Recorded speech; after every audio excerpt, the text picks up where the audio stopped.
बच्चों, आप त्रिभुज और त्रिभुज के प्रकारों के बारे में जानते हैं। त्रिभुज का एक प्रकार है समकोण त्रिभुज। समकोण त्रिभुज यानी एक ऐसा त्रिभुज जिसका एक कोण 90 अंश का होता है और बाकी दो कोण न्यून कोण होते हैं। ऐसा इसलिए होता है क्योंकि यदि एक कोण 90 अंश का है तो बाकी दो कोणों का योग 90 अंश का होगा। त्रिभुज के तीनों कोणों का योग 180 अंश, इसलिए बाकी दो कोणों के प्रत्येक कोण 90 अंश से कम के होंगे, इसलिए हम उन्हें न्यून कोण कहते हैं। कक्षा 9वीं में त्रिकोणमिति अध्याय में आपने यह देखा था कि त्रिकोणमिति अनुपात क्या होते हैं।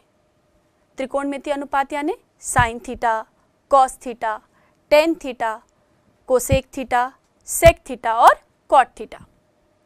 ये त्रिकोणमिति अनुपात क्या है?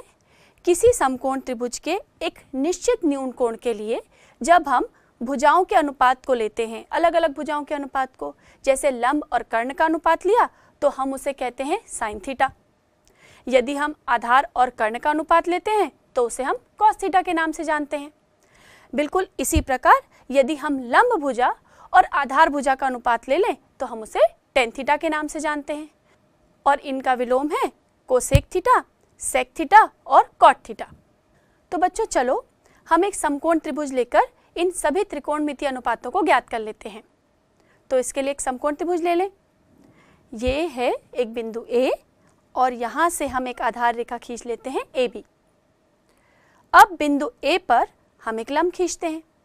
इसके लिए चांदी की सहायता से यहाँ पर हम एक 90 अंश का कोण बनाता हुआ लंब खींच लेते हैं और ये हो गया लंब AC। C को बिंदु B से मिला दिया तो इस प्रकार हमें एक समकोण त्रिभुज ABC प्राप्त हो गया। अब इस समकोण त्रिभुज ABC के न्यून कोणों के लिए हम त्रिकोणमिति अनुपात ज्ञात करेंगे। इसके लिए हम इस त्रिभुज को ऐसे ले लेते हैं। बच्चों एक बात ध्यान रखना कि किसी भी समकोण त्रिभुज में जो हम न्यून कोण लेते हैं जिसके लिए हमको त्रिकोणमिति अनुपात ज्ञात करना है उसके सम्मुख भुजा ही लंब होती है।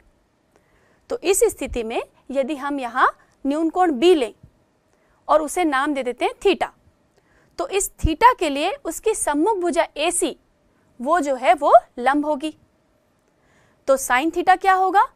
क्योंकि हम जानते हैं साइन थीटा होता है लंब बटे कर्ण, तो साइन थीटा का मान यहाँ होगा AC बटे BC।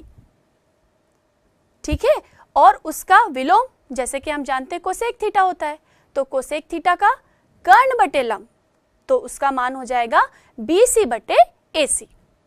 बिल्कुल इसी प्रकार हम यदि कॉस थीटा की बात करें तो कॉस थीटा का मान होगा, वो किन भुजाओं का अनुपात होता है? आधार भुजा और कर्ण भुजा। तो आधार यहाँ पर है AB और कर्ण है BC, तो वो हुआ AB बटे BC। और इसका विलोम सेक की बात करें तो सेक का मान हो जाएगा BC बटे AB। चलिए आगे बढ़ते हैं और बात करते हैं टेन थीटा की। टेन थीटा किन भुजाओं का अनुपात है? लंब भुजा और आधार भुजा। तो लंब है यहाँ AC और आधार है AB, तो वो हुआ AC बटे AB।